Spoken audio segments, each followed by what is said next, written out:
अभी मैं जो ये कार चला रहा हूँ ना, ये डीजल इंजन वाली है। 116 PS का पावर देता है 4000 RPM पर। और टॉर्क की वैल्यू की बात करूँ तो 250 Nm ऑफ टॉर्क मिल जाता है आपको, जो कि 1500 RPM से स्टार्ट हो जाता है और 2750 RPM तक आपको पीक वैल्यू मिल जाती है। जब आप एक कार लेंगे तो चलाएंगे कैसे, वही देख लेते हैं। तो मेरे पास ये जो कार है ये डीजल है। डीजल की परफॉर्मेंस चेक करता हूँ। फिलहाल ड्राइवर के पॉइंट ऑफ व्यू से कुछ ऐसा सा दिखेगा। मैं इसको लगाता हूँ ड्राइव पे और मेरा मोड है इस वक्त इको, तो मैं इको मोड पे चलाता हूँ।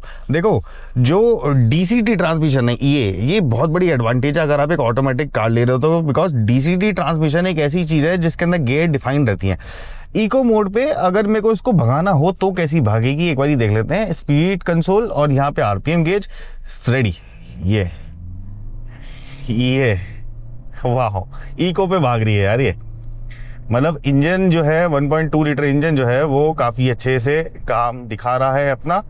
और मैं एक बात बताऊं आपको कि जो कार में रिफाइनमेंट है, जिस तरीके से गियर चेंज कर रही है ना, वो भी मेरे को सीमलेस ही लग रही है। अब मैं एक बार इसको स्पोर्ट्स मोड पे डालता हूँ यहाँ पे, और मैंने इसको स्पोर्ट्स मोड पे यहाँ पे डाल दिया। अब मैं ये मैनुअल भी इसकी शिफ्टिंग करूँगा और फिर आपको एग्जैक्ट मैनुअल भी दिखाऊंगा। तो यहाँ से अगर मैं स्पोर्ट्स मोड पे इसको भगाऊँ तो स्पोर्ट्स मोड पे जो है थ्रॉटल बॉडी एकदम से ओपन होती है, तो वहाँ पे क्रिस्पनेस है काफ़ी ज़्यादा है। और अगर मैं इसको हाथ से ही ओपन कर दूँ, गियर्स को चेंज कर दूँ, अब गियर करूं, अप शिफ्ट करूं, डाउन शिफ्ट करूं, तो कुछ ऐसा सा रिस्पांस देखने को मिलता है।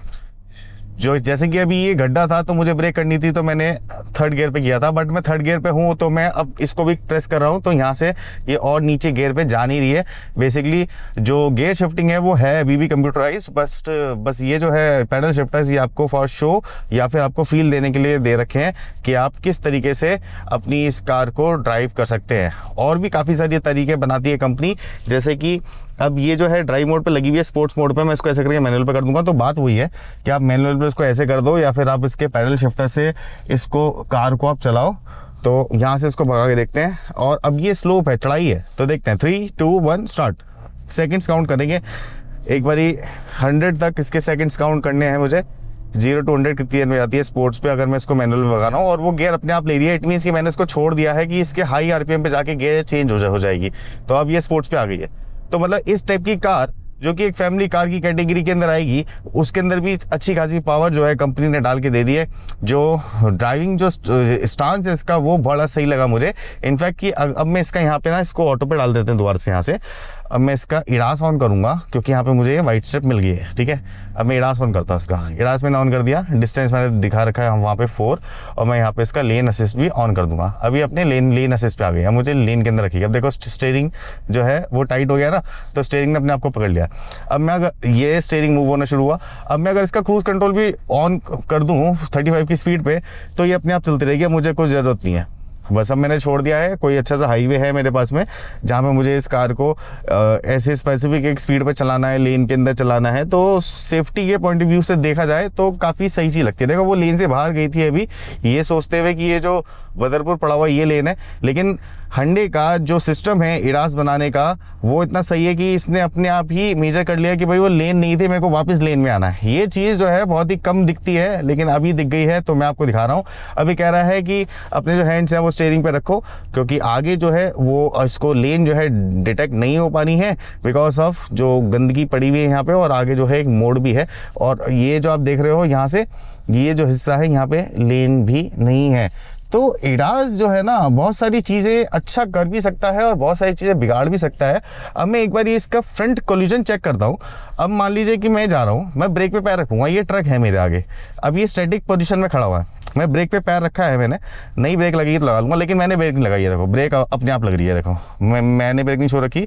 ये कार अपने आप को खुद ब खुद पॉज कर लेगी और ये, अरे मैंने वैसे ब्रेक पे पैर रख रखा था फॉर सेफ्टी, लेकिन इसने अपने आप को खुद ही रोक लिया है। Very good, very nice. अब एक और पॉइंट है जो मुझे थोड़ा सा फील हुआ कि हाई स्पीड पे जब मैं था तो गाड़ी ने थोड़ा वॉबल किया और थोड़ा सा इसके अंदर जो बॉडी ऐसे करती है, मूवमेंट जो होती है थोड़ा, जिसको हम देसी लैंग्वेज में बोलते थे कि कार झूल रही है बिकॉज ऑफ इसकी बॉडी शेप। तो ये भगाने वाली कार नहीं है, इसके अंदर हल्का सा बॉडी रोल आपको मिलेगा। ओके गाइज, मैं इसको अब लेके आ गया हूँ मेन रोड पे, ये दिखाने के लिए कि टॉर्क और हैंडलिंग किस तरीके से काम करती है, क्योंकि यहाँ पे हमें मौका मिलेगा रहेगा इन गाड़ियों को ओवरटेक भी करने का।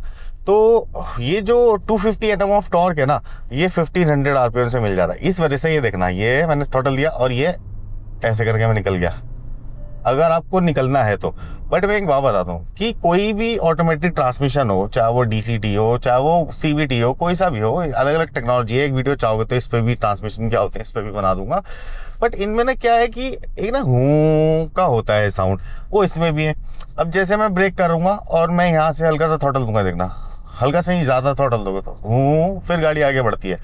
अगर डीसीटी है तो गियर डिफाइंड होनी चाहिए, गियर पे गियर लगी होनी चाहिए, डुअल क्लच ट्रांसमिशन। और अगर टेक्नोलॉजी डीसीटी की काफ़ी अलग वेरी करती है, अलग अलग प्राइस पॉइंट्स है, तो बातचीत अलग है।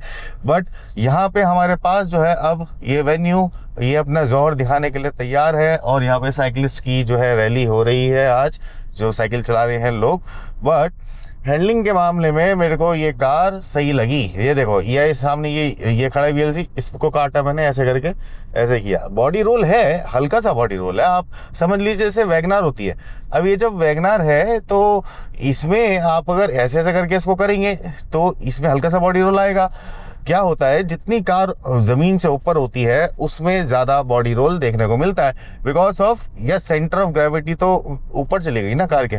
तो जैसे मैं ओवरटेक कर रहा हूँ, मैं ये जानबूझ के सब कुछ कर रहा हूँ बिकॉज ये 2 लेन बना रखी हैं अभी। तो यहाँ पे आपको पता चलेगा कि हाँ, अगर आप सिंगल चला रहे हैं तो सस्पेंशन स्मूथ दी है इस कार में, एसयूवी वाली सस्पेंशन नहीं है। उसी की वजह से ना जो इसका हल्का सा आपको मूवमेंट मिलेगी ना, वो ये वाली मिलेगी, ऐसी मूवमेंट मिलेगी। और वो सही भी है, बिकॉज अगर इसके अंदर स्टिफ सस्पेंशन दे देते ना, टाइट वाली सस्पेंशन दे देते तो मज़ा नहीं आता। इसकी जो सस्पेंशन है वो सॉफ्टर है, इस वजह से आपको जगह जगह पे ऐसा फील होगा कि हाँ यार, मैं कोई entry level entry level SUV नहीं चला रहा हूँ, बेसिकली मैं चला रहा हूँ एक सिडैन कार। देखो, गट गुट गुट कुछ भी नहीं होती है, स्मूथली निकल जाती है कार। तो जी, गोवा एक ऐसी जगह है जहाँ पे कि आपको कभी भी किसी कार की ड्राइव नहीं करनी चाहिए, क्योंकि यहाँ पे ट्रैफिक बहुत होता है, ना तो आप कहीं पे खड़ी कर पाते हैं, ना ही आप चला पाते हो। फिलहाल ये जो है कुछ इसके ऐसे फीचर्स हैं जो कि मेरे बहुत काम आए इस ट्रैफिक में। जैसे टर्न इंडिकेटर दूंगा तो ब्लाइंड स्पॉट यहाँ पे दोनों तरीके से आपको दिख जाते हैं। दूसरी चीज़, जो थीम है ना इसकी भी, इंफोटेनमेंट की और इंस्ट्रूमेंट क्लस्टर की जो थीम है, ये दोनों चेंज हो सकती है यहाँ से। बाकी वॉइस मेमो, शेयर, वेदर और बाकी जो कनेक्टिविटी के लिए जो चीज़ें होती हैं वो सारी की सारी यहाँ पे है, जैसे कि वैलेट मोड वगैरह, अगर आपको ये गाड़ी अपनी होटल में देनी हो तो। बाकी माइलेज की बात करूँ तो माइलेज दिखाता हूँ मैं आपको। सबसे पहले मोड देखते हैं मैं किस मोड पे चल रहा था। ये स्पोर्ट्स मोड में मैं चल रहा था। और गोवा एक ऐसी जगह है जहाँ पे कि आप गाड़ी चलाना क्या, रेंगती है यहाँ पे, तो चलाने की जगह नहीं है यहाँ पे, कुछ भी नहीं है यहाँ पे। मतलब आपको खड़ी करने की ब्रेक ही लगती रहेगी और आपकी कार जो है फर्स्ट सेकंड थर्ड गियर से ऊपर कभी जाएगी नहीं। ये एक वर्स्ट सिनेरियो है। और वर्स्ट सिनेरियो में इस डीजल इंजन ने 47 किलोमीटर चलने के बाद मेरे, जिसमें कि मैं इतना चला हूँ 2.5 घंटे के आसपास, जो ये दिखा रहा है 8.5 किलोमीटर की माइलेज दी है डीजल पे। तो अगर कंपनी कह रही है कि ये 15-16 की माइलेज निकाल लेगी रोड पे, तो भाई निकाल लेगी, क्योंकि इसको अभी चलाने का मौका ही नहीं मिला। अभी चलाने का मौका इसको हाईवे पे मिलेगा ना, ये 16-17 की माइलेज तक पहुंच जाएगा। हो सकता है कि मैं इसको 17 तक की माइलेज से छू लूँ अगर मैं इसको रोड पर चलाऊं, कहीं पे हाईवे पे चलाऊं तो। फ्रॉम दी टेक्नोलॉजी, इसमें जो है OTA अपडेट्स हैं, बहुत सारे कंपोनेंट है जो OTA अपडेट्स ले सकते हैं। ये पहले जो था थोड़ा सा प्रीमियम कार्स का फीचर था, बट अब जो है इस टाइप की वेन्यू कार में भी ये वाले फीचर्स मिल रहे हैं। तो ओवरऑल एक्सपीरियंस जो मेरा रहा है इस डीजल इंजन को चलाने का, वो एक पैपी ड्राइव रही है, स्मूथनेस है, सस्पेंशन बहुत अच्छी लगी मुझे, स्टीयरिंग का जो एक्यूरेसी है वो मुझे समझ में आई, स्टीयरिंग एक्यूरेसी, बिकॉज ये एक फैमिली कार है। अभी मैं इसका एनलाइन वेरिएंट चलाऊंगा तो वो एक ऐसा होगा, एक बैचलर कार या फिर एक टाइप ऑफ स्पोर्ट्स मान सकते हो उसको, क्योंकि वो एनलाइन के अंदर आ जाएगी। बाकी आप बताइए कि आपको ये वीडियो कैसा लगा। मेरे तो कुछ हो रहा है, सर में चक्कर आ रहे हैं खड़े खड़े, इसको वर्टिगो बोलते हैं, किसी के भी साथ हो सकता है। तो डॉक्टर को कंसल्ट किया तो डॉक्टर ने बोला कि ये उनके लिए होता है जो फ्रीक्वेंट फ्लायर होते हैं, मतलब उनको होता है, तो ये किसी को भी हो सकता है, डरने की कोई बात नहीं है। बट आज जो मैंने वीडियो किया है इसमें आपको मेरी एनर्जी बहुत कम लग रही होगी, अब थोड़ी सी ठीक है क्योंकि दवाई खा ली, तो एनर्जी कम होने का बस यही कारण था, क्योंकि मेरे को खड़े खड़े चक्कर आ रहे थे, मैं सोच रहा था गिर ना जाऊँ। तो बताइए आपको कैसा वीडियो लगा, और प्लीज़ अगर अच्छा लगा हो तो हमारे इस वीडियो को देख के लाइक कर दीजिए, कमेंट कर दीजिए, और इस चैनल को प्लीज़ सब्सक्राइब कर देना। नेक्स्ट वीडियो मिलते हैं, तब तक के लिए बाय बाय।